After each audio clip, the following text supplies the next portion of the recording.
Cyrus the Great, once a boy hiding in secret, now rules in Persia. King Astyages, fearing the prophecy that foretold the end of his reign as well as his kingdom at the hands of his grandson, sought to kill Cyrus in his infancy. Harpagus, King Astyages' most loyal general, is tasked to perform the act of killing the infant Cyrus, but he cannot, and sought to deceive his king by giving the babe to a herder to raise. King Astyages, after uncovering the ruse, fed to his general Harpagus the cooked pieces of his eldest son's flesh as punishment. The year is now 553 BC. Harpagus marches with the Median army with orders from his king to occupy Persia and dethrone Cyrus, to be eventually killed. However, Harpagus had different plans. Cyrus sat, sipping the wine poured for him. Word had reached him from Harpagus that he wished to meet to discuss matters of import. The ominous nature of the message did not sit well with him, as did the word from his scouts that a Median army was headed towards Persia. His advisors warned him of a trap. However, Harpagus was a man of honor, and had he not saved his life as a baby? Why bring an army if he sought to simply capture me? Cyrus thought. The intrigue was too much to ignore. Cyrus left with a retinue of trusted men to meet with the old general. I am surprised you sought out a meeting. From what my scouts report, you have come to Persia with an army. Cyrus looked at the man before him and had barely recognized him. Harpagus had come with a small number of men, he himself dressed in rider's clothes, not in his classic armor. Harpagus had a depressing yet stern look on his face. He looked in the eyes, and he saw a deep sadness, and also fury. It is true.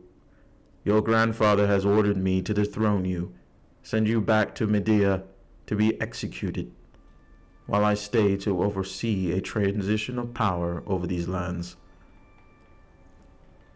I will never understand this obsession over my death. Since birth, he has sought my death. Were it not for you, he would have had it. Tell me, Harpagus, why does my grandfather hate me so? What have I done to insult the old king? I've committed no treason against Media, even after knowing he sought my death. I've ruled here in Persia justly, and have paid homage to Media. Will you grant me that knowledge, Harpagus? Or are you simply here to do his bidding? If that is so, then you should have had me killed as an infant and save us all the trouble. I do not regret my choice. You did not deserve such a fate. King Astyages has gone mad. He dreamed that you would take his throne, his kingdom, and his life. That you would create an empire that would engulf these lands and beyond. The Magi told him his dream was an omen, a prophecy. I have no such intentions. My fate is yet to be written, Harpagus. Astyages does not believe that. He will hunt you to the ends of the earth. I will not simply go to the slaughter. If you come seeking war, I and my people will defend our lands to the death. This action is unwarranted and comes at the behest of a madman. Harpagus went to his knees, bowed his head, and placed his hands on the floor before Cyrus. The gesture shocked the Persian ruler. You are correct. He is a madman. To punish me for hiding you when you were a baby, he killed my son. He held a banquet in my honor, but it was a ruse. He cut my son's body like cattle, and had it served to me, Harpagus stretched out his hands, turned into fists. He began to tense, thinking of the horror of that night. He showed me the remains after I ate. He proceeded to scold me like a child as if he committed no heinous act, but that it was only a lesson to teach me. Not only has he killed my son, but he dismembered him and dishonored me and my family. I will no longer serve. I can no longer serve. I seek only vengeance. If you decide to take up your sword against your grandsire, then I swear all bonds of fealty to you. I will join this army to yours and kill all those who refuse. Cyrus looked upon the old general, stunned at what he just heard. He simply walked to him and placed his hand on his shoulder.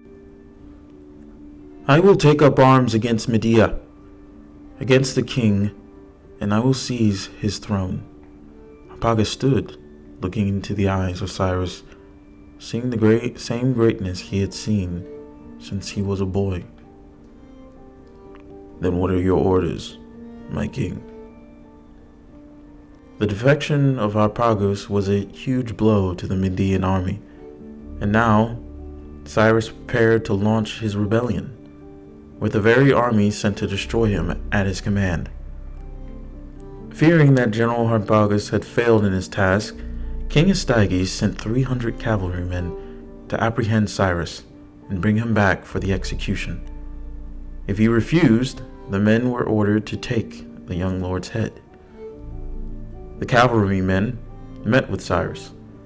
Not knowing he had already decided to rebel, the men handed him the order from King Astyages, begging him to return. Cyrus simply replied, "Why should I not return as my lord summons me? Today we will feast. Tomorrow morning we will set out." The Median men were given a feast in their honor, and as the men slept, Cyrus fled to Habra, where his father was raising men for the Persian army. The Median cavalry awoke from their stupor to find that Cyrus was gone. They rode out with haste to chase down Cyrus. When they reached Habra, what they found was an entire army. 1,000 horsemen and 5,000 footmen, with Cyrus at the head. As soon as the Median cavalry came into view, Cyrus ordered a full-on charge of his cavalry. Men and horses broke off in a mad frenzy as the sound of 1,000 hooves came ever closer to the 300 Median cavalrymen. Perhaps knowing it was too late for them, the 300 horsemen charged and met the overwhelming cavalry force. As the two sides clashed, men, horse, steel came together in a violent cacophony of noise and battle. It is said that Cyrus himself took part in the battle. In the end, 250 of the 300 cavalrymen sent lay dead. Cyrus drew first blood, and his rebellion had officially begun. In the year 553 BC, Cyrus took his forces west and seized Ecbatana, the Median capital, and took his grandfather into custody. He stood under his pavilion. Cyrus had worn his most fine royal tunic, in a light blue and golden trim, and his most expensive jewelry. A bright red sash was wrapped around him, with a sword at his hip.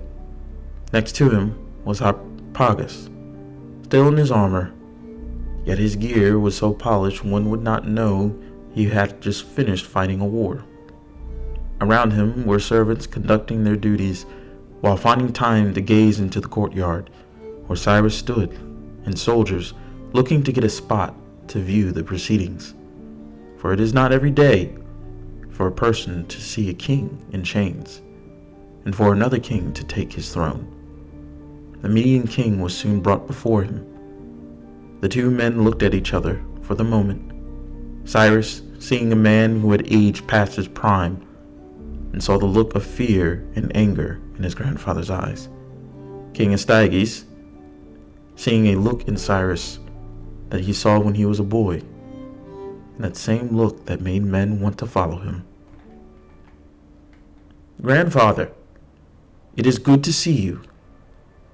I told the men you sent to apprehend me that I would obey your request and return to you as ordered.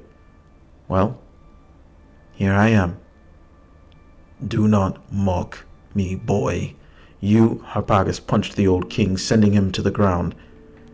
You will address him as king and refrain from any insults. Is that understood? Astyages wiped the blood from his mouth and stood. Disobedient as well as a traitor. I see your true colors, Harpagus. You will also refrain from insulting my top advisor. You are in no position to make such claims here, grandfather. And after the barbarous crime you committed against what was your loyal general, you are fortunate that I do not let him torture you until you die in agony. Whatever you wish to do, it does not matter. The prophecy has come true. I am beaten. Your prophecy was of your own making. You hunted me and sought my death since birth. When you sent me away, I ruled in Persia after my father, in no intention to rebel or take your crown. Yet you still sent an army to capture and kill me due to your own delusions. We are here today. You are here today because of the actions you took, grandfather. Just so, what is to become of me? You will be in prison and under guard. You will live comfortably, yes, for the rest of your life. I do this not out of kindness, but as punishment. For you will live to see me take your throne and be a better ruler than you ever were. You will live to see me expand our borders, and you will live to face the regrets of your decisions. Harpagus took the Median crown and stood before Cyrus. The crowd went down to one knee, and Astyages was forced to his knees as well. Harpagus went to one knee and presented the Median crown to Cyrus and spoke. I proclaim you the great king, king of Persia, and king of Media. Cyrus the Great would fight more wars against the kingdoms of Anatolia and eventually conquering the Babylonians after the Battle of Opis in 539 BC, forming the Persian Empire. He would die in battle in 529 BC, but his accomplishments during his rule would stand the test of time, as did his empire that would live on until the Islamic conquest of 635 AD. He would forever be known as Cyrus the Great. Hey guys, I just want to thank you once again for taking the time to listen to this video, and also apologize for the large lapse in time between my last two videos. Had a couple of moves and some personal life things, but trying to get back on the trail with video production. So once again, if you liked what you heard here, and if you want to see more, please like, comment, and subscribe to support the channel. Thank you.